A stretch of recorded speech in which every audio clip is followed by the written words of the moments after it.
What's going on, everybody? Welcome to episode 5 of the 304 EVs podcast. I am your co host, Zane, with none other than your normal host, Curtis. What's up, guys? How's it going? This week, we're going to go over some safety features and we're going to kind of compare and contrast. First, we're going to explain what the features are. It's very understandable that some people may not know what some things mean, may not have had personal experience with said features. So we're going to explain what they are, kind of give some examples, and then compare an EV versus multiple EVs versus some other cars on the market that you see normally, and kind of see which brands and what models give you the most standard, what brands offer some optionally, and which brands just say no safety features for you. You're just going to die in a car crash. So we'll touch on all that this week. Hopefully there'll be a very informative episode for everybody. The goal here is for everybody to learn something. So hopefully you learn a little something today. So let's kick it off. All right, and for our reference here for a lot of our, definitions, and then obviously the list of the different manufacturers and models, we're going to use a Consumer Reports article that we found here. We did a really good job of breaking down kind of what each feature is, and then also about every single manufacturer model from 2021. So the data's not, super cutting edge. I mean, super modern. It doesn't cover 22 model years, but yeah, it's okay. It's pretty close. I like the 21 data because it's got my car in it. They killed it. So Mazda 6 is in the 2021 data, and boy, is it a good one. Anyways, so we're going to start off by explaining some of these features that you may see, especially when you're just browsing around looking at cars. You see all these things listed when you go to the descriptions, all these different features, all these different things, and there's a lot of jargon that can be confusing. A lot of things that you're just like, what does that do? So that's what we're going to talk about. So I'm going to try to get it pulled up here. While I'm pulling it up, why don't you go ahead? Yeah. So there's like 10 or 12 here they have. So I'm just going to kind of go through the list here. So the first one they list, this is what they consider key active safety systems include. The first one is forward collision warning. Also abbreviated as FCW. Mm-hmm. So basically, what that is it detects a collision while traveling forward, and it alerts the driver. And then some systems would include pedestrians or other object detection. So that's just a warning. It doesn't actually apply the brakes. It just warns you that a collision is coming, and that if you do not hit the brakes, you will collide. You will hit something. And my Fusion had that. It was a red light, or like a light bar almost in the dash, like above the steering wheel, and it would beep and freak out and flash at you. But I don't think it actually did any braking. I know on the Mazdas, I don't know if you've seen this yet. It'll actually say brake on your heads-up display. Yeah, it does that to me, in the most inconvenient times. Like, it's when I'm very much in control of the situation. It says, what are you doing? Brake! Yeah, my car does that too. But mine doesn't say brake. I don't have a heads-up display. It just, I think it just has red lights, and it beeps at me. It's lights and flash and brake. And just for our audience, a heads-up display is just something projected onto the windshield. Generally, it's like your speed. It's like a hologram. It's pretty cool. Yeah. See through it. You can adjust it. Some of them have speed, or most of them have speed. Mine specifically reads stop signs and speed limit signs and puts up the current speed limit up there. And you can also see your adaptive cruise control settings. And your lane keep assist, which we'll talk about in a second. And navigation on mine as well. That was optional. So if you use the built-in navigation, I use CarPlay and Apple Maps for like everything, so it doesn't affect me much, but it should show like the arrows and be more helpful in the real world when you're driving around, so you don't get confused when you're getting directions. But I'll go on the second one here. So we had forward collision warning, FCW. Once again, that's just where it alerts you. It doesn't actually do anything. Then some cars will be gracious enough to give you automatic emergency braking, which is AEB. We're just shortening everything here, people. First letters of each word. Pretty easy. Basically, that not only detects a potential situation, an imminent collision while traveling forward, but it also automatically applies the brakes. The goal there is to avoid the impact completely, or at least lessen the blow. And then some of them have not only this for vehicles or large objects, but they've fine-tuned it for pedestrians as well. So if you're just blaring through the school zone, you don't run over little Timmy going to school in the morning, going across the crosswalk. So your car will stop automatically. Or so that's a good thing. It's nice to have. I like to think the people that are walking at night without any reflective gear, that I think that's way more likely than I would hope that you would not run someone over in a school zone. But I guess it will still prevent that. But like I think you have to almost intentionally hit those people. But there are people, at least in my area, that walk at night. And there's nothing, understand you have to go somewhere. You don't have a car. It's fine. But or exercise. At least people will, or they're exercising, but they will not use basically anything to stand out at night. And they generally will wear dark clothes. Seriously, in general, they pick the worst clothes. They say, it's dark and it's rainy. I'm gonna wear a black hoodie, black pants, black toboggan, black shoes, and we're gonna go walk at night on the edge of a road with no sidewalk, head on into traffic. Actually, today some people, I think Zane, I don't know if you're with me or not. Yeah, I was with you. Yeah, the people were wearing just like the safety vest, and you could see them clearly from far away. Big stripes dark of outside. Brightness. Because they're reflective. All right, so the next one, and I will say also with the automatic emergency braking, not all systems are created equally. Not all emergency braking works as good as others. We're not really going to dive into the quality of these systems versus each other on this episode, but the IIHS, the Institute of, let me give you the full name here. I don't want to mess it up here. Something highway safety. Yeah, I don't know what it means either. Well, actually, they don't even tell you on their website. But it's Institute of Highway Safety. I don't know what the second I stands for. The Insurance Institute for Highway Safety. There it is. Is an independent, nonprofit, scientific, and educational organization dedicated to reducing deaths, injuries, and property damage from motor vehicle crashes through research and evaluation. Yeah, they do all the testing. All the crash dummy tests that you see, if you see them online, that's them. Most of the time. I think there's one more. There's the NA. It starts with an N. Is it the NHS? I think that's the National Health Services in Britain.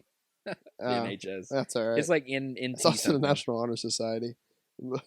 I was in that. NAS. Okay. Yeah, whatever. Then there's also the NSA, the National Security Agency. Yes. Okay. I think. But we'll cover basically the IIHS and the other one next week. So many short words. And kind of give you the differences there on some of the cars. But I mean, if you have the feature, it's still going to be more effective, even if it's not the most effective, than having nothing at all. Right, yeah. If you're not paying attention, the car will break. Even if it's late to the party, it's better than nothing. I know for mine personally, speaking of ratings, I know the IIHS rates the Mazda 6 a 10 out of 10 for just the automatic braking or the emergency braking for vehicles and large objects. But then it only gets an 8 out of 10 for pedestrians. Yeah. So it's a little harder for the car to recognize a person quickly as it is a vehicle. And the Mazda 3, the smaller car, but the newer generation car, it actually ranks better across the board with the safety features. Right. Yeah, it's a newer generation too. They didn't care to upgrade everything as much on the 6, unfortunately. But anyway, so yeah, we have the normal automatic emergency brakes. But then there's also, I guess this is the same thing, kind of. It's city automatic emergency braking, or CAEB. Basically, it's the same thing, just at city speeds.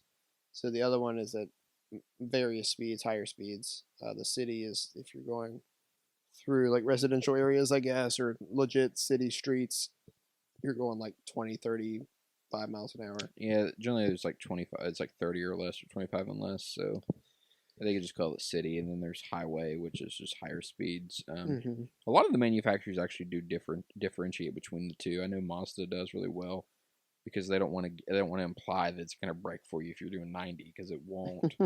Like my Chevrolet Bolt does not offer highway emergency braking or high speed. I think it's better to say low speed, high speed. But yeah, but a lot of the cars don't offer the high speed automatic emergency Yeah, I would braking. assume it's a lot more reasonable to have the car stop at 30 miles an hour than it is at 70, and then have any sort of liability in that instance.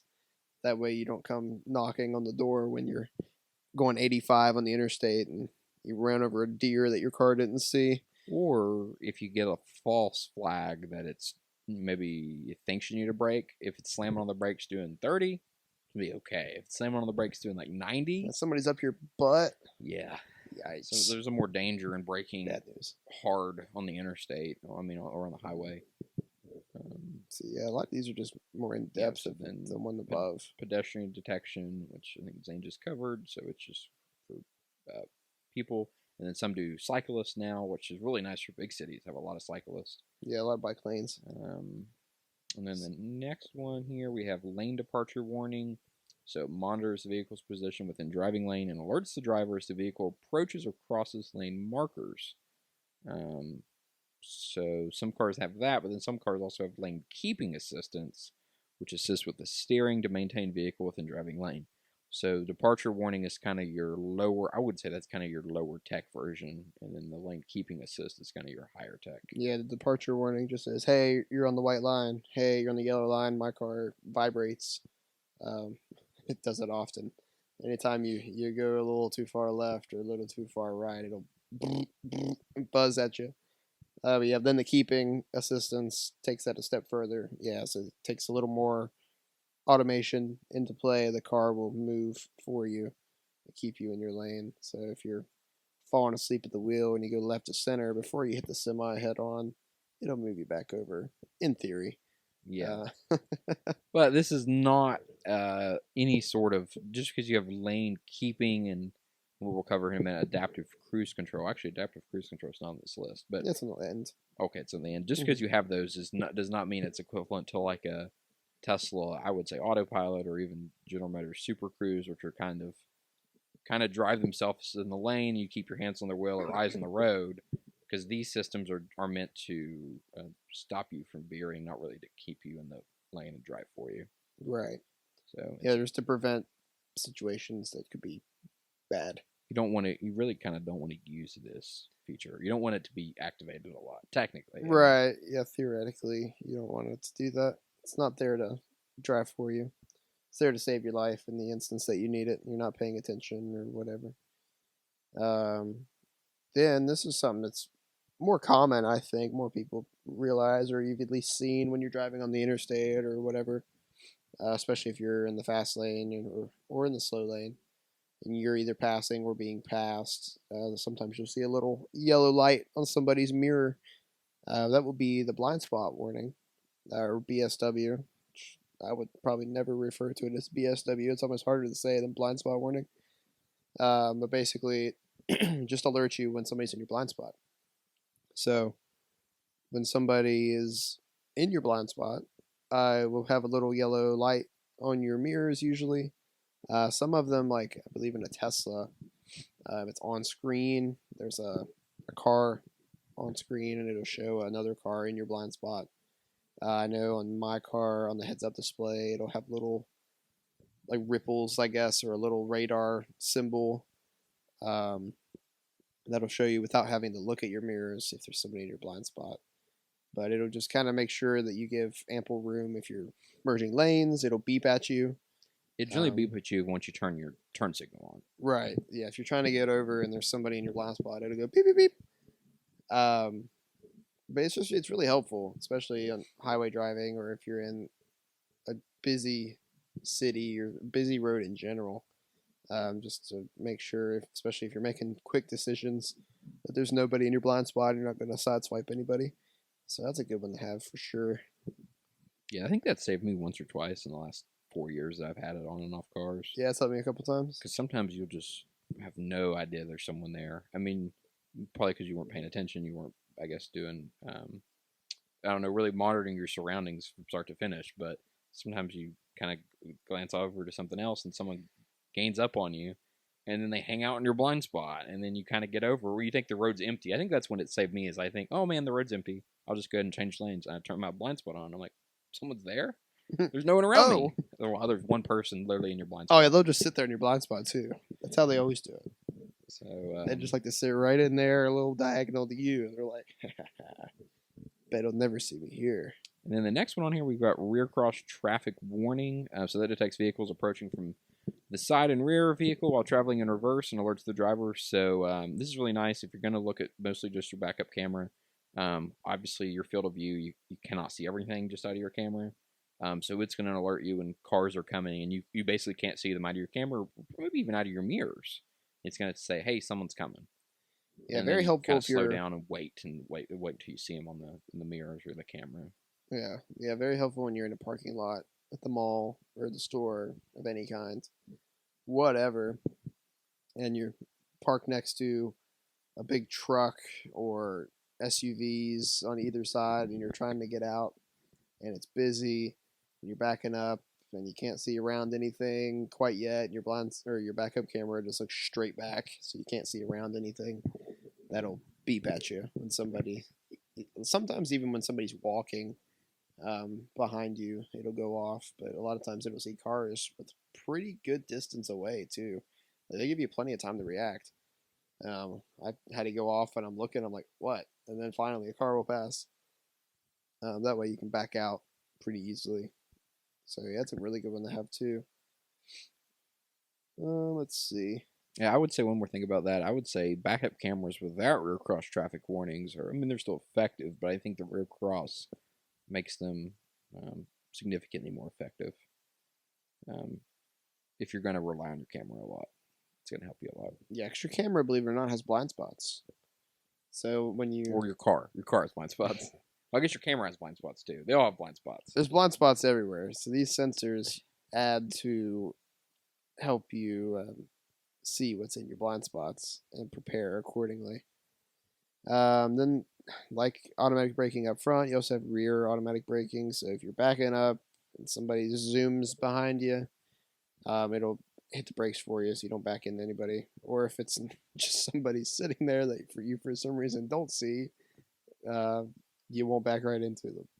Yeah, and that feature seems to be somewhat rare on a lot of cars. I know in your car, it's limited to, I think, just the higher end trims. The rear emergency brake, like the rear automatic emergency braking. Maybe so, yeah, I didn't really look into that online. I don't believe the Mazda 3 offers it on the lower trims. My Bolt does not offer it at all. A lot of cars don't offer the rear emergency braking, which seems kind of strange. Kind of lame. Especially at the slow speeds that are usually going on when you're backing up. Nobody's backing up going faster than like 10, 15 miles an hour, if that. Like that's still pretty quick backing up in most situations. So I figured that would be a pretty easy one to implement. Just lock them up real quick. I guess what makes the systems kind of tough to develop are trying to eliminate false positives when they think you're going to hit something, but you're really not. Yeah. And that's kind of what's tricky. I mean, I think everyone can throw like just the sensors on and know you're getting close to something. I mean, that's kind of parking sensors, but it's being confident that it's something that you're going to hit. Yeah, it is.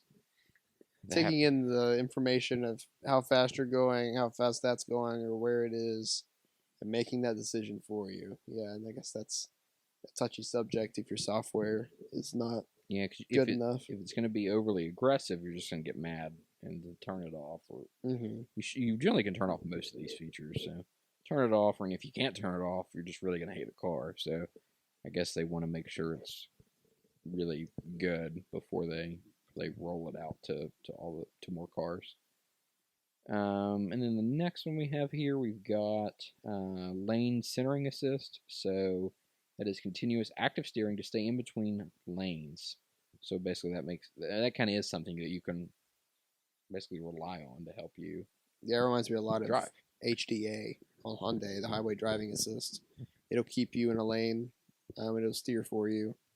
when you're on the highway. The only part I have trouble with is when you're going past like a semi and you kind of want to hug the other side a little bit. It'll kind of pull you back towards the semi because it says, no, you got to stay in the middle. What are you doing? You can't go over the line. um, yeah, it's kind of weird in those situations, but usually, yeah, it's pretty good. It'll keep you right there. And that's a situation where you can pretty much go hands free until it yells at you. They still don't trust it enough from the manufacturers to have it hands free. Even Tesla with Autopilot, it's still a beta. They don't trust it hands free either.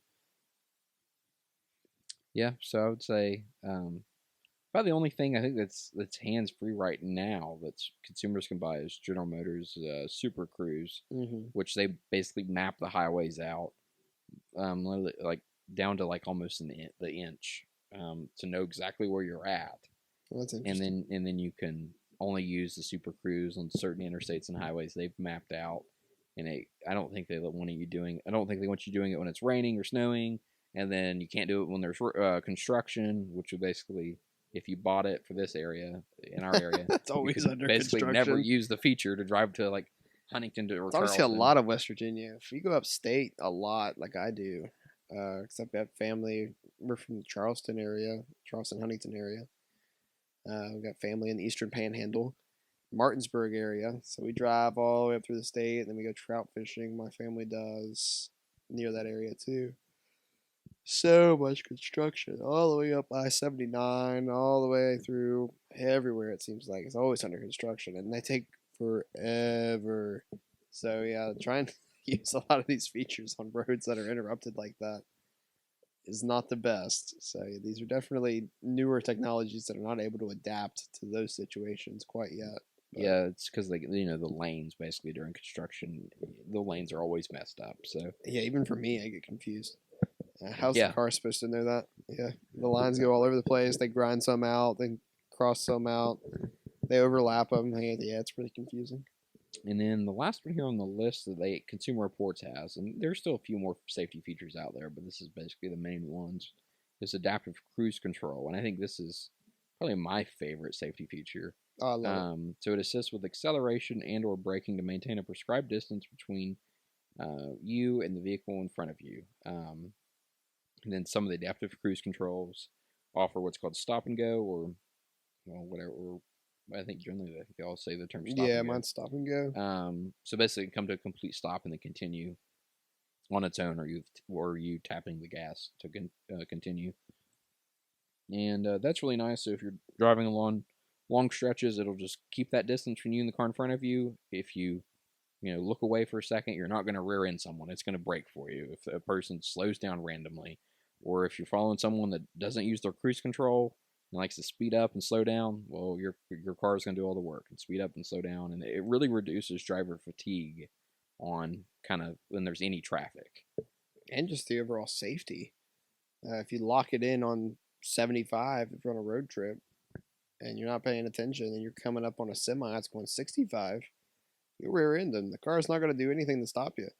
So yeah, adaptive cruise, yeah, you can set your following distance. You can hang out a safe distance away from everybody. And yeah, it's a lot more leisurely when you're driving.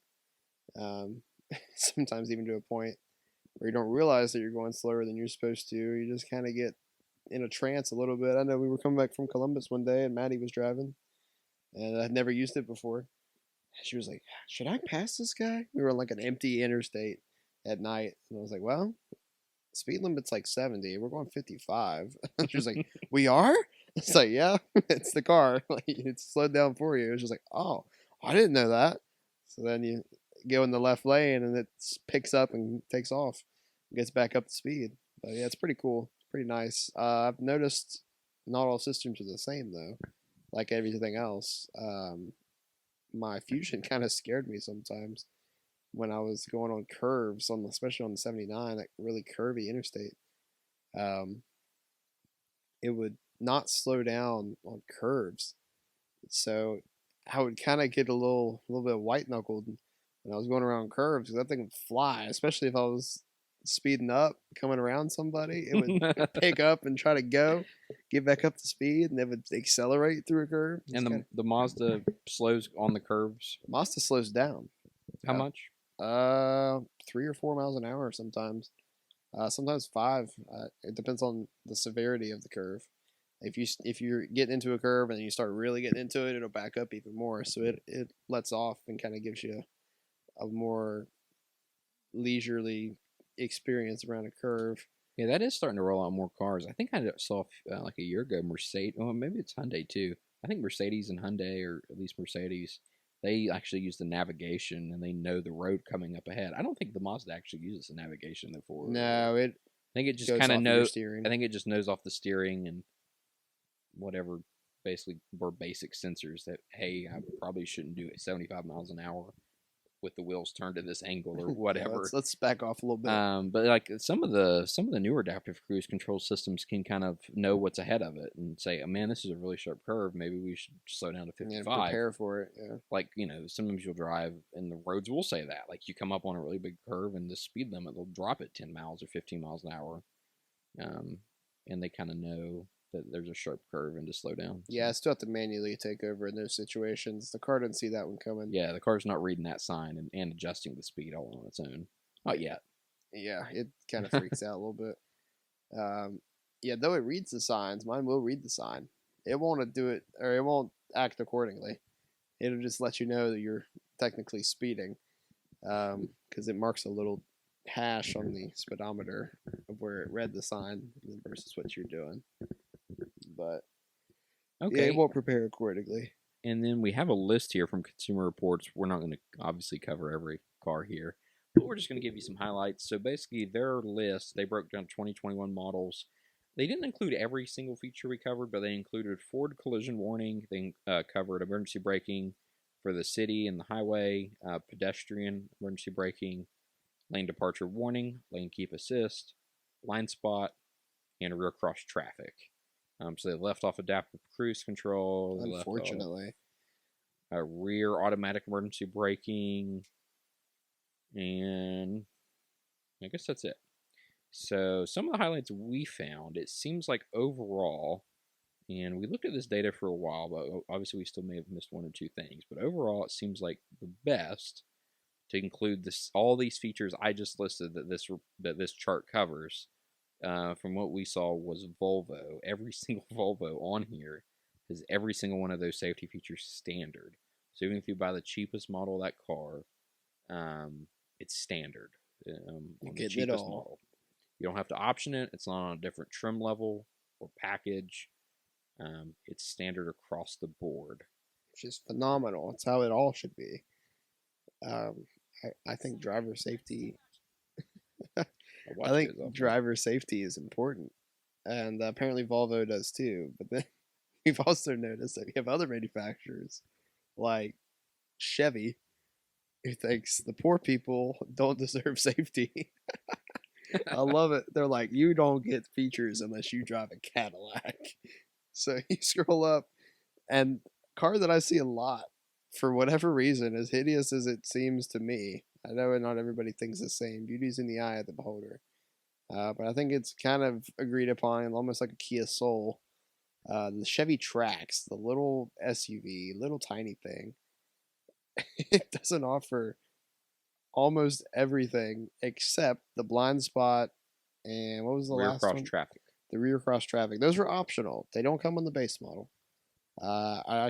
We didn't look into which trim actually does include those, but they don't come standard. It does not offer any of the emergency braking, the lane keep assists, none of that.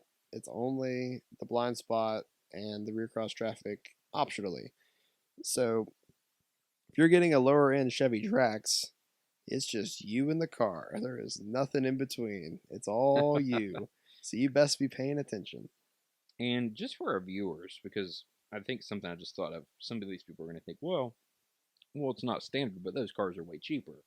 Well, some of them are way cheaper, but a lot of them really aren't. A lot of time they're in that class of car, and they're all roughly the same starting price. So the Chevy Trax, for example, has a starting price of $21,400. So that's the same as a Mazda 3. And I know the Trax is lifted some, but in terms of size, actually, I believe it's smaller on the inside than a Mazda 3. Yeah, they're pretty small.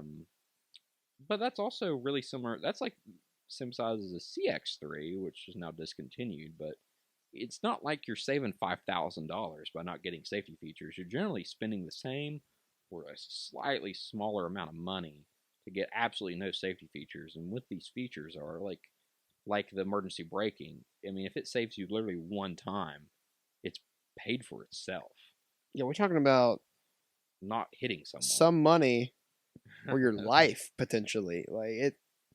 Safety features are a big deal, and a lot of people don't think about them that much. When you look at cars, everybody seems to be more worried about styling and horsepower. Man, most people just care about strictly out exterior styling, I feel like. But yeah, you don't realize that when you're driving, which is what you're going to be doing, you're not going to stand there looking at it. You're getting the car to drive, mostly, unless you're buying special collector's cars. But safety features come in handy more often than you think. I mean, yeah, I've used my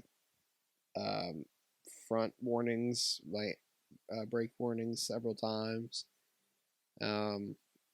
Blind spots all the time. Rear cross traffic's gone off several times. I could have got rear-ended multiple times in parking lots. I mean, all these things go off more than you realize, and it's just kind of cool that it's there. It's something I would definitely miss now that I've had it going forward. And another thing, another car I just thought of. I like to call it the Chevy Trax's cousin, the Buick Encore, which is like the slightly nicer version of the Trax. Same body style. It's also General Motors. Gives you nothing standard. It offers more things optional, like one or two things more. It gives you absolutely nothing standard. And the Encore, just for our viewers, I think it's very important to kind of give people an idea of what these cost. The Encore starts at $24,600. So that gives you 0 safety features as of 2021 standard, not a single thing, other than a backup camera because it's mandated by law. And then just for example... Yeah, for those that didn't know, backup cameras are mandated. So if you ever try to look for a car and backup cameras are like a highlight feature, there's not a whole lot else to look for. Because that's something that they have to do now. As of, was it the 2019 model year? I think 99% sure it's 2019. In the Buick Encore, it's not quite the same thing, but it's smaller. It's $24,600 starting, and then just a little, and then the Mazda 6, every single safety feature standard. It's now a dead car, but at the time, it was actually $125 cheaper, and it includes every single thing standard. So, not all cars are the same value. Yeah, better. Did you compare that to the Buick? Yeah, I compared it to the Buick. So I was going to compare Mazda 6 being a bigger vehicle. The Malibu is a good competitor for that. Oh, yes. The Malibu, we're just hating on General Motors. And I have a General Motors product. I have a Bolt. Yeah. So I have a Pass. I had a Silverado at one point. But anyways, the Malibu starts at $23,400. It still has a 22 model. Yeah, the Mazda 6 is dead. However, the Ford Fusion was a good competitor to the Malibu 2, which is also dead. Both of those cars, though, Mazda 6 and the Ford Fusion. Let me grab the Fusion's MSRP here, too. So the... Make sure you look up 2021, because this was 2021 list. 2021 Malibu was $22,270. So $270, it went up just a little bit. Oh, so it's 22, what? 22.7? The Malibu is 22,000. We'll just say 300. Oh, this is kind of funny. I looked up the Fusion MSRP, and right next to it shows the Malibu L versus the Ford Fusion S, and the same thing. So in 2021, the Ford Fusion S, the base Ford Fusion was $23,170. $23,170. About $1,000 more. Chevy Malibu was 22. Yeah, so about $1,000 more. The Malibu base offers 0 safety features. Everything's optional. It's all available, which is not the case with some of the other cars we may talk about here in a little bit. Also, it's available, but if you look at the Malibu, it's available sometimes at $32,000. It's not available when you spend $1,000 more and get a 1LS or an RS. I mean, you've got to spend $10,000 more to get safety features. Like so on some of these brands like Toyota, you don't get everything standard, but you go up like $2,000 and you get it all. Mm-hmm. You don't have to go up $10,000. $10,000 is going to get you the just convenience features. They don't lock safety behind a $10,000 paywall. The poor people must die, says General Motors. Um, But yeah, so you have $1,000 difference. That's like maybe $20 a month on your payment, and you've got every single safety feature. and you also generally get a nicer car if it costs more. I mean, you not like I think the Mazda build quality versus a Malibu build quality is It's not even it's close. not just safety features; it's just fit and finish, the seating material. Yeah, we drove a Malibu at the beach as a rental. It had a cloth dash. There was cloth, like seat material cloth. It kind of plush too, a little bit. All over the dash. It was everywhere. Like they just put cloth everywhere. Now usually you get like the rubbery plastic. You got like a soft touch. Sometimes you get leather in certain cars, in Leatherette, leather yeah. accents and leatherette. But yeah, the Malibu said cloth everywhere. We're just gonna cloth it up. So it felt kind of weird. It was an interesting thing that Chevy did there. But let's not hate on Chevy too much. Let's go look at some other brands. We got another domestic brand here. We got Dodge. I am a bit of a Dodge fan. However, they don't offer a whole lot for you. Everything is on Dodge specifically. The only cars they have listed here are the Challenger, the Charger, and the Durango. Absolutely nothing standard. On any of your Nothing vehicles. standard. And some features they don't even offer. On any of them, they don't offer the pedestrian anti-braking or automatic braking, not anti-braking. No brakes. See a Run pedestrian, them over. floor it. No, the automatic braking. But yeah, if this is across the board too. Anything sporty / muscle car, if it's gonna be something that you drive fast, for whatever reason they figure you don't need any safety. So like the Challenger has less offered than the other ones. I've noticed the same thing. The Chevy or Camaro, Right. and the Corvette. The Corvette comes with nothing except blind spot and rear cross traffic are optional. Now, I will say, and I'm actually not a really big Ford fan, but Ford does a very good job here as of 2021. The Ford Mustang, it's none of it's standard, but all of it's optional in the Mustang, and that's not the case for the Camaro, and that's not the case for the Miata, and that's not the case for the Corvette. Everything is optional in the Mustang, and that is bad that it's not standard, but it's all optional, which at least you have the ability to buy it. Yeah, if you get like a GT Premium, then you're going to get most of your safety features. Because if you look here at the Fords, and I actually was kind of blown away by this, the Ford Escape SUV, every single thing is standard on the Ford. Same thing on the Explorer and the Expedition and the Edge. All the Ford SUVs come with every safety feature. Now the trucks, the Bronco Sport. The Bronco Sport has everything. Mm-hmm. The Bronco does not, though. Correct. You got to strip it down if you're getting bigger and more off-roady. When you're gonna be more risky with the vehicle, we don't want to give you that extra safety net. If you're gonna take it out off-roading and you could flip it, nah. Yeah, the bigger it is, less likely it is to have everything standard. The F-150 has only a few things standard, but all optional. But that's the paywall on an F-150 is gonna be ridiculous. Payload? No, the paywall. Oh, the paywall to get everything. Yeah. Like the likely. top trim models are ridiculously more than the base MSRP. So yeah, nothing. Now the Ford, and since we are an electric vehicle podcast, we'll cover some electric vehicles here. The Ford Mustang Mach-E, all the safety features are standard. The Nissan Leaf, all the safety features are standard. So at the time of Mach-E, same thing. Yeah. At the time they wrote this article, a lot of the newer EVs weren't out yet.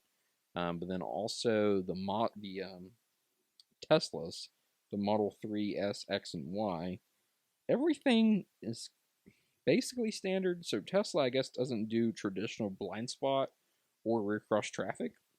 So those are basically listed as not being offered. But they have their own kind of different ways of implementing those features. Because they have Autopilot, which basically drives itself in its lane. So I mean, it knows what's going on.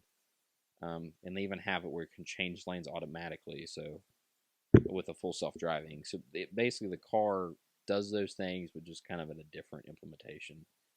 Yeah. Did you mention the Lucid Air? I did not. Everything's standard to Lucid Everything's Air, standard. as it should be. It's an expensive car. Also, the Polestar 2, fully electric, everything's standard. And the One, which is a hybrid of sorts. And then the Taycan is optional close. some stuff, yeah. It just doesn't offer, which is strange. They do automatic braking, but they don't do blind spot. But it could be similar to the Tesla situation, where it's done a little bit differently. I'm not super familiar with how they implement that. If anybody has any information on that, please let us know in the comments.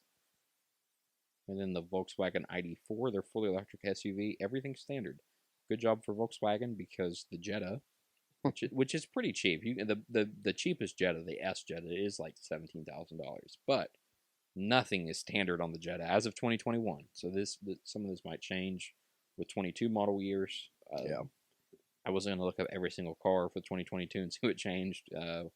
But this, based on this chart, and a lot of this stuff will stay the same if they're in the same generation of vehicles. So I'm trying to see what else we had that was. But basically, from what we've noticed, electric vehicles have more standard safety than most of their counterparts or other models within the same brand. For the most part, across the board, more standard, or at least every single thing is optional. Yeah, the stuff that's not standard is still optional. Because we've seen that, especially these EVs, some of them are better performing than a lot of these sports cars that get stripped of all the safety features, which is something I've noticed when I was looking at cars. For instance, in Hyundai, they have a lot of safety features available in the Sonata and everything. However, you get the inline trim of any of their models, they slice some of the safety features. For whatever reason, they think sporty means less safe. But that's not the case for EVs. So these cars are very high performing, sometimes almost accidentally, just because of the sheer torque and the instant power that they give. Kind of like my cars, I think accidentally quick. I don't think they meant to make it as fast as a V6 Impala. I don't think if the higher ups at GM would have figured that out, they would have let them do it. But yeah, so they're giving safety features across the board on these, and it's not because they're more expensive. There's kind of a stigma that electric cars are all like a Tesla Model S price. They're not. Curtis works at Best Buy with me. We don't make six figures. We don't even make half of that. And he's got an electric car. Yet there's this idea whenever he mentions that he has an electric car that he's Mr. Moneybags, loaded. It was what, $17,000 when you bought it? It was $19,500. Yeah. Whoa, big money. That's cheaper than a brand new base model Chevrolet Trax. Yep, which is awful. And then you get gas savings, so it's like the real cost is even cheaper than that. So basically, it costs the same as like a Spark. Yep, which factor in a lot of your gas savings. Pretty cheap, and they come with a lot of features standard. So it's just, at the end of the day, what we're trying to get at is hopefully a lot of these automakers, though they lack in a lot of these features already, when they redesign or create new models that are electric in the coming years, that a lot of these features will be standard. Because that's how it should be, honestly. Like, these manufacturers shouldn't choose to keep you safe until you give them 10,000+ more dollars, versus just giving everything standard. Like, it's not fair to the consumer to have to do that. Although the consumer has the choice to get other vehicles. You could always go down the Volvo, I guess, and get everything standard on any vehicle that they offer. I think also if you implement it standard, there is some cost savings to the manufacturer. Anytime that's the only thing you make, you don't have to make 5 versions of that car, or 5 for, this has 3 and not 5, 3 out of 5, and this has 1 out of 5. Then everything has it, and it's super simple. Like, it reminds me of the Tesla, like the Model 3. Like, basically everything, all the Teslas have almost all the exact same interior features. unless they take something away. So like the long range Model 3 doesn't have premium audio. On all they did is they just took away some speakers from the premium audio. There's probably the literal holes to put the speakers and the space for everything. They literally just removed it. Like that's like that and carpet mats is like the only thing different between a base Model 3 and a long range in terms of amenities. Everything else is standard. I mean, we're the same. So kind of Volvo kind of did that to an extent. They said, well, we'll just make all these safety features standard on every single car. Yep. So it's kind of nice. And something I did notice here, and we're about ready to move past this, but the just because you spend an absurd amount of money doesn't mean you get everything standard. I was looking here at a BMW 8 Series. If you want to look up the MSRP of that, let's see. High-speed braking is optional, and blind spot warning is optional, and rear cross traffic warning is optional. And the BMW 8 Series is a pretty high-end car. What's the starting MSRP? On a 22 model, the MSRP for $85,000. Yeah, and you don't even get it all standard. But on a Mazda 6, at $24,000, you get it all standard. Yep. And I'm not obviously the BMW interior is going to be nicer than a Mazda 6, but hopefully, in terms of safety, the Mazda just has it beat right there on what it has standard. Because a lot of people when they buy vehicles, they just buy the base model vehicle. So, well, is there any other interesting tidbits you want to say out of this? I will say, that's all I've got. A lot of trucks on here don't have a lot of stuff. Yeah, I guess that's something we can mention. Trucks are very stripped. Well, like a Silverado 1500 here, nothing is standard. Almost everything's optional except for high-speed braking, though. But a base model Silverado is like $45,000-$50,000, and you're not getting any safety features. That's a big vehicle. So you'd think kind of the bigger the vehicle, the more make more sense to make that. The one that I liked was the Ram 1500 Classic. It doesn't offer anything. You're just out of luck. Sorry. Yeah, you can't even buy it, right? And literally none of it's optional. Yep, nothing. You just don't get it. It's just you in the truck. That's it. You against the world. And that's I know really funny. There are still the people that say, "Oh, I don't need that," or "I don't like that. I just like it simple. I don't want something else to break." Well, in terms of the braking part, if a safety feature acts up, it's not like you can't drive your vehicle. It generally just disables it. Because I know during like the ice, if there's ice on your vehicle, the forward collision warning generally will be disabled. It'll be orange on your instrument cluster. That's how it was on the Mazda 3 and 6 I had. It's not like, can't drive it now. It's just not letting me. No, it will just disable itself. Yep. So, just a slight correction there. The Silverado MSRP, they actually start pretty low, $29,300. Okay. However, that's like stripped work truck. Then you can get like the double cab starts at $33,000 and the crew cab starts at $35,000. They sell them for so much more though. Like but no one's buying those at $30,000. If you get anything on them, they're upwards of $50,000. Well, even if you spend $50,000, you still generally don't get any of the features though. They label it Trail Boss, and then they make it $10,000 more, and you don't get a whole lot. So yeah. Yeah, trucks are. I mean, obviously, there's some people that need their truck for whatever they do, but they're not cost effective. Trucks as a daily driver are not a good value. They're not cost effective. Obviously, they're bad on gas mileage. Gas is $4 a gallon. They generally don't offer hybrids, or if they do, they're mild hybrids, and they're not going to give you 40 miles per gallon just because they're massive, and they can't. Yeah, the efficiency. And even electric trucks are generally less efficient than cars. Like, it's just efficiency, just because they're bigger and less aerodynamic. Like the Hummer EV truck.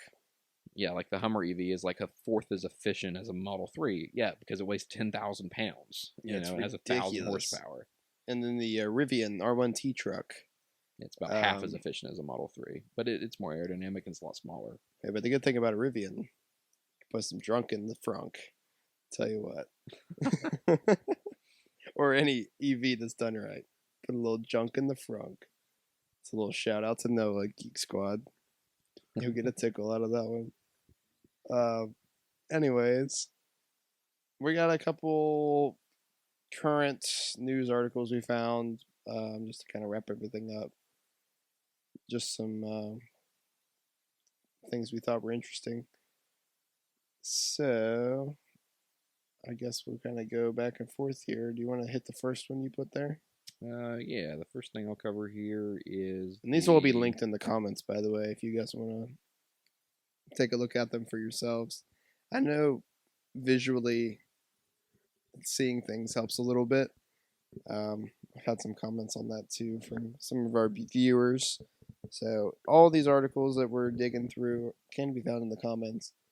That way we're not just disconnected, I guess, from the audience here. You guys can scroll through and then find information on your own a little bit. Maybe do a little more investigative research that we're not doing for you. And also, if you guys ever have any questions or we use terms that I don't know, maybe normal for us, but if you don't know what they mean, feel free to leave a comment and we'll definitely clarify what we're talking about.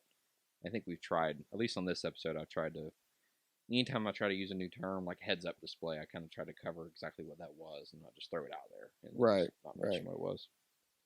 All right, so new article we found here, or you found, I guess. I'm going to go ahead and dig through that.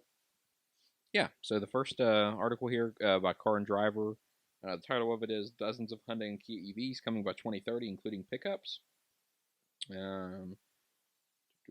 So some of the bullet points here, and then we'll go further in. But Hyundai says it will launch 11 new electric models by 2030, including a model in a new vehicle segment that doesn't currently compete in. They don't. Car and Driver author Which says seems interesting to me.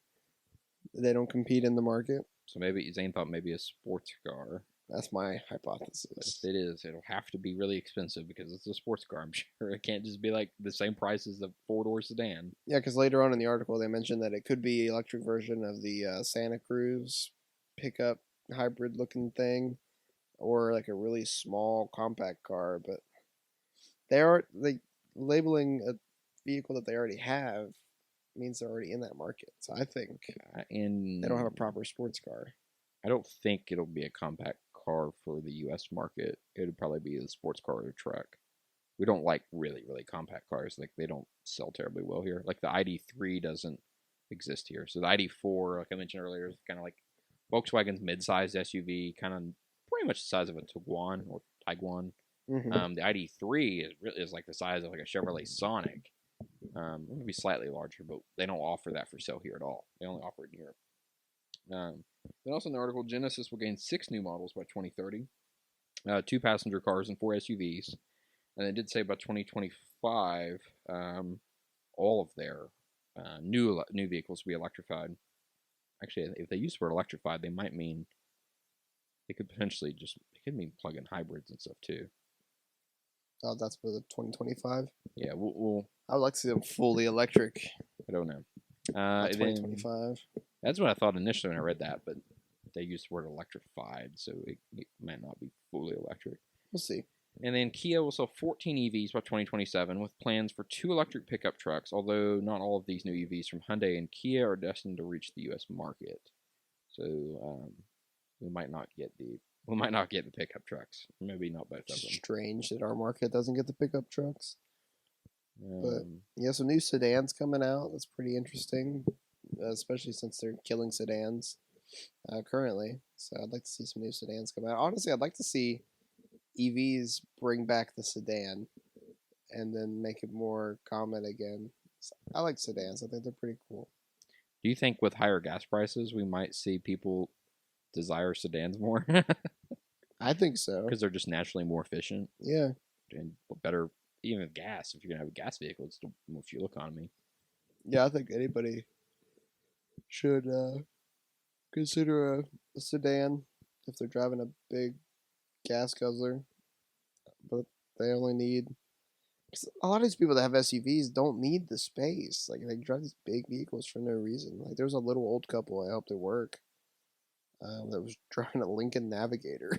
That's a big vehicle. And I was like, y'all don't have little kids? Like, you're old. Why are you in this big Navigator? Like, get something small. What are you doing? It's just eating gas. Or, like, I don't know how old it was. They could have gotten, like, probably a Continental. Oh, it was, like, brand new. They could have got, well, Continentals they don't sell anymore, but you can get really nice luxury sedans that are smaller, but, you know, probably a lot more luxurious on the inside for save a lot of money and get better gas mileage and all kinds of benefits. Yeah, a little more information to the backstory. He was I guess maybe the owner of a Ford dealership, but of all the vehicles on the lot, he chose the Lincoln Navigator. I was like, buddy, what are you doing? Because I don't think it had dealer tags. I'm pretty sure it was theirs. I was like, why didn't you get like a Mach-E? That'd be really cool to drive around. I guess he likes getting like 15 to 20 mpg. Yeah, a humongous vehicle. Golly. Anyway, do you have anything else to add on that article there? Just a few things because I know we've been going here for a while. The Ioniq 6, which is supposed to be a sedan, at least it's one of the sedans, will be the Ioniq 6. It's supposed to go on sale this year, which I kind of didn't know about. Yeah, I didn't know until just a minute ago. Is it not going to be in our market, or is it? Maybe that's why we haven't heard of it. No, it doesn't say. And then Kia is going to launch an EV9, which is kind of like an SUV, and that's actually going to come out next year in 2023. The EV9 will also be the first Kia to be equipped with the company's Auto Mode autonomous driving system, which Kia says will be available on all new models launched in major markets by 2026. So I'd like to see another fully autonomous, well, not fully autonomous, but semi-autonomous driving system, some Autopilot or Super Cruise. Let's see if there's any other good highlights from this article. Hyundai did say it's targeting global EV sales of nearly 1.9 million units annually by 2030, and a 7% market share for EVs. Kia says is aiming for sales of 1.2 million EVs in 2030, and predicts 80% of its EVs will come from, sounds like most of the world, Korea, China, Europe, North America. Okay. So I think the 1.9 million units is actually kind of low. Tesla just sold 1 million units last year. So 1.9 in 8 years. I don't know. I think that's kind of pretty a low. Low. Yeah. But I think that's. I guess they're all predicting that these aren't really going to take off as fast. Yeah. Yeah, there's not a whole lot of really good info on the Ioniq 6. There's some pictures of it like being test driven, but it's all covered in. At least it looks like a sedan though. Covered, yeah, it's all covered up in like black tarps and stuff to try to hide the features. The wheels look very Ioniq 5-esque. It kind of has the swooping rear of like a fastback. You don't care for the Ioniq 5 look, do you? I don't love it. This one looks a lot bubblier though. It looks more, from what I can tell, it looks a little more Tesla. It's kind of round. Maybe aerodynamics. Maybe like Mercedes EQS or aerodynamics of any brand. Yeah. The Ioniq 5 is a little goofy, I think, but I think it's kind of unique though. I think it stands out. It's definitely unique. Yeah, I spotted one from a long ways off on the way to Columbus, and I had never seen one in person before. I could just tell what it was. Like, pretty cool that it's that iconic, I guess. That Ioniq. Anyways, another article. Sony and Honda plan to make electric vehicles together. That's supposed to be 2025. So we're just a couple years out from that. Yeah, and let's see here. I'm trying to see if they actually broke down how they were going to do this partnership. Oh yeah, the partnership is intended to combine Honda's expertise in making and marketing cars with Sony's capabilities in image sensors, telecommunications, and entertainment. So Sony's got the tech, Honda makes the car. Sounds like Sony's going to design the car still, though. I mean, nowadays, a lot of new cars is the tech. Right. Sounds like Sony's probably going to design most of the car, and Honda's just going to manufacture it for them and market it for them and deal with the dealerships and all that, supply chains. Because a few years ago, Sony showed off the Vision S concept EVs. Actually showed them off for a few years now. So that'll be interesting to see. 2025 will be pretty exciting. And then there's also the kind of, we don't have an article for it, I just want to mention it real quick. Apparently Apple's still working on either an electric vehicle or maybe full self-driving technology to put in cars or maybe to put in their car. I'd love my CarPlay to drive the car for me.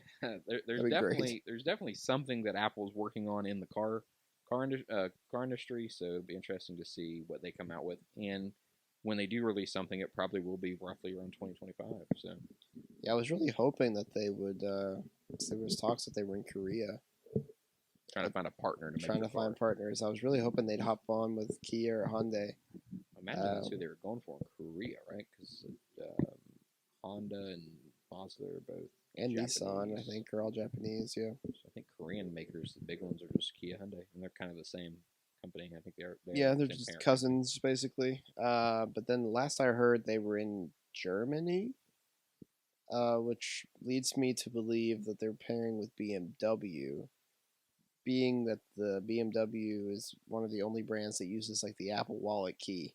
Yeah, I think that they have a bit of a partnership going already. So it makes sense. And the fact that Tim Cook drives a BMW, it's all coming together. Conspiracy. potentially. BMW and Apple are going to make cars. That means it's not going to be your mass market car, though. I mean, It also means that it's not going to be reliable. I don't trust BMW much. They tend to fall apart. Yeah, They don't last very long. It's I guess it depends on how long you keep your car for, though. What you're worried about. Like, yeah. Maybe they'll have like an upgrade plan where you can just buy one every year when it comes out at the event. It would be cool to see Apple Care on a car, though. The deductible. Well, I guess there won't be deductible. Well, there might be deductibles. I don't Not know. for physical damage, though. Yeah, if you have to break get it, that's when you get the insurance company involved. I don't But know what they're all gonna do. Apple Care is like an extended warranty for defects. Yeah, I guess so. You know, do you buy it monthly? Do you buy it What if they have lost and all at theft? once? Okay. Just oops, somebody stole my car. Gotta pay a deductible It and might get have a some new one. version of maybe not. They'll Doubt give it. you a whole new car, but they'll like track the car for you or something. Find my car. I mean, that's easy. Find my car. I Yeah, can they definitely can see just all this implement that into Find My. playing into the ecosystem for sure. I'm not sure about the next one you had up there, but I like this one. Rivian, it's near and dear to my heart. I like the Rivian R1T a lot. But they altered the deal.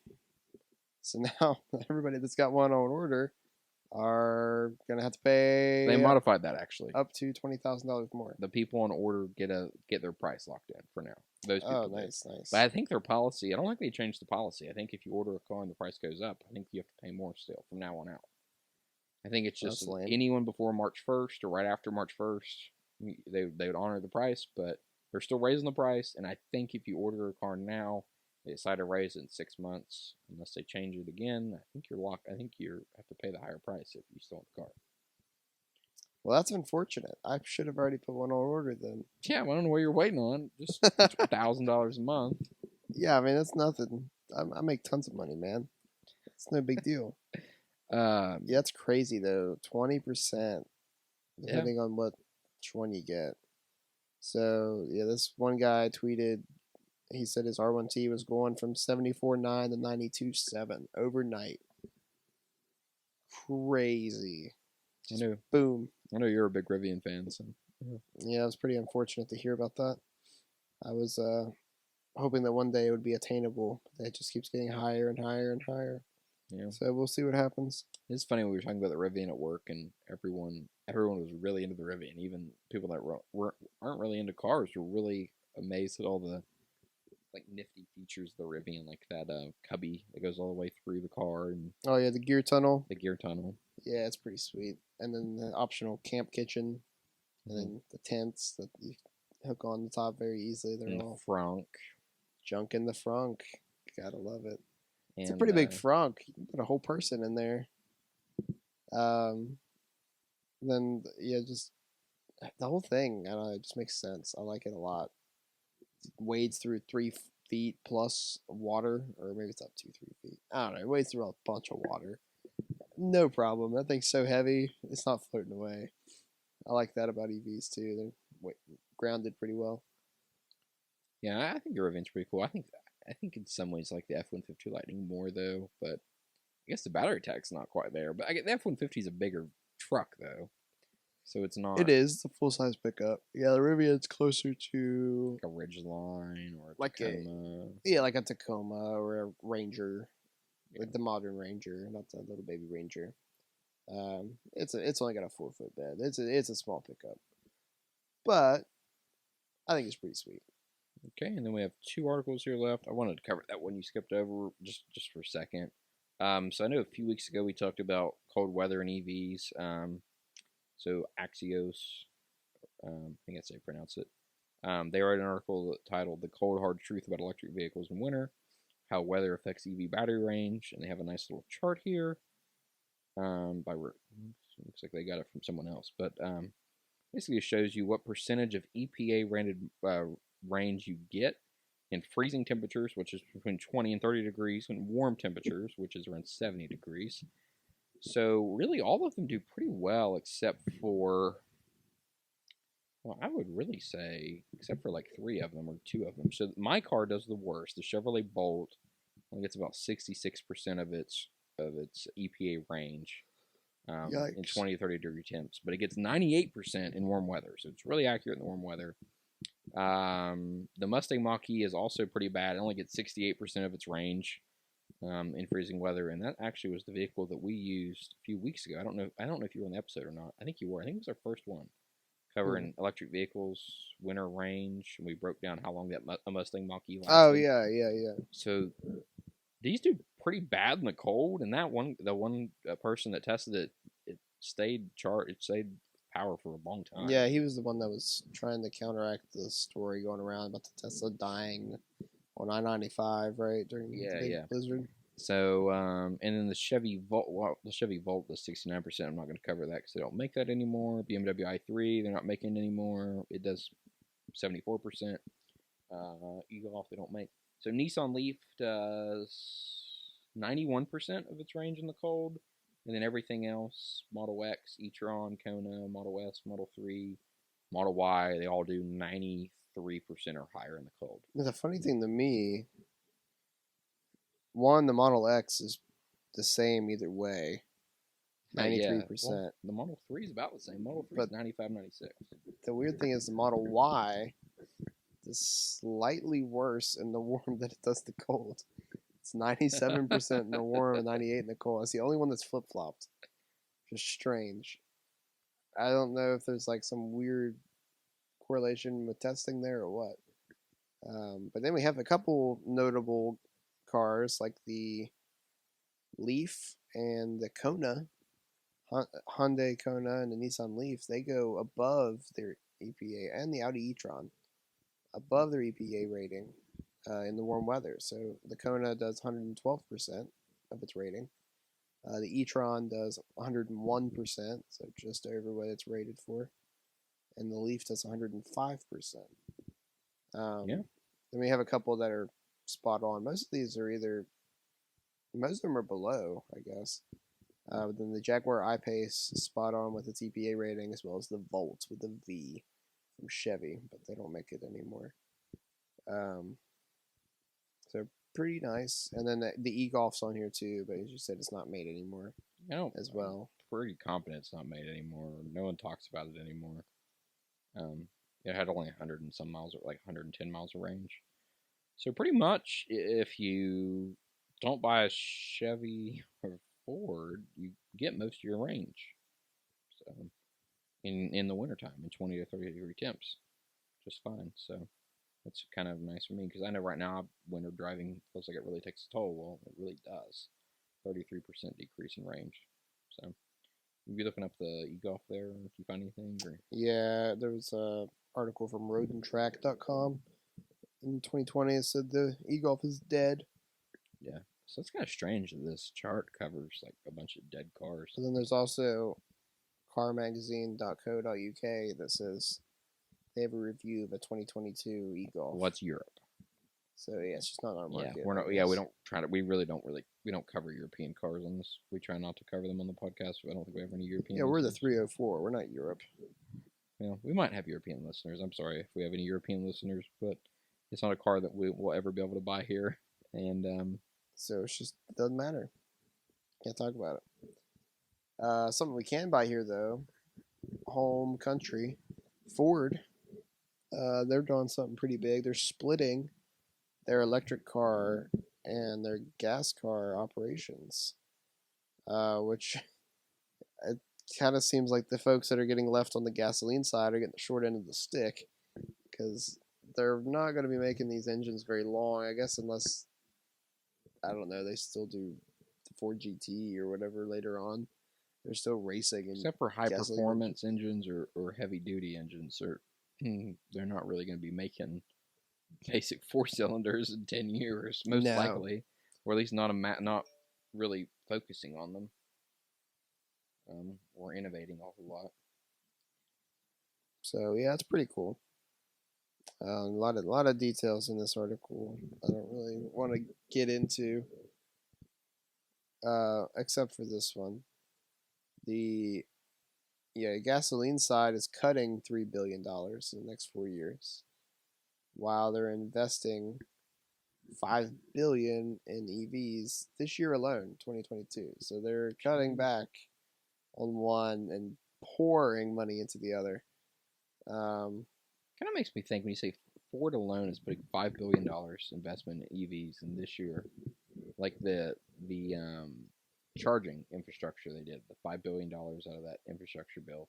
That's for like $5 billion over, I guess, the next almost 10 years just to build chargers. And Ford's got it right now this year. Yeah, I know that's mostly manufacturing cars and stuff, but like if all the automakers would pitch in, I don't know, $500 million each over like 10 years, we could also match the federal spending and have a million chargers by 2030. I think if you want 500,000 by 2030, if the automakers would basically match whatever federal and state spending is, then we could have a million charging stations. Yeah, we'll especially need some chargers on high traffic routes, like certain interstates and things going on.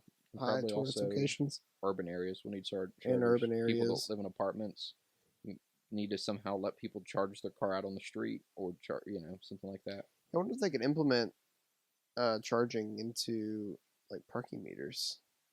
That'd be kind of neat. Yeah. You know, like that's what you're saying. Like a years level 2 ago, charger. You didn't think you'd ever see a street without payphones. What if now you see streets with parking meters, but they have a little charging plug hooked on the side of them? Plug it in, and then charge, and they charge you. And well, I guess if you're near quite the same thing, but if you're near a utility pole, power pole, you could potentially run the charger off that pole. Like just use that pole with the box and then the charger, and I don't know. It only give you like two spot coverage, but yeah, definitely needs to be some creative solutions, at least with our current technology. But you never know. 10 wireless years charging. From now, 10 years from now, like wireless charging or fast charging could be so incredibly quick. I mean, you might just go charge your car like you go get gas. I mean, long term, it really could be like that. Oh, I think so. It'll have to be for some people. They're just too impatient. They can't do it. Well, like even in the super urban areas like New York City or San Francisco, like, well, really more so New York City, like so many people in such a small, densely populated area, there can't be a charger for like every single car, like right, for them to sit on for 8 hours, like to get a full charge. Like they're gonna have to do fast charging. Be quick. Yeah. So that'd be cool. All right. Well, I think that's all we have for this week. If you guys have any questions, definitely leave them down in the comments, and we'll respond to all the comments if you have any questions. And be sure to like the videos, and if you'd like, you can subscribe to our channel. Please subscribe. We're trying to get famous. Yeah, we appreciate any subscriptions. Anyway, we'll see you guys next week for episode 6. All right. We'll see you then. Bye. Adios.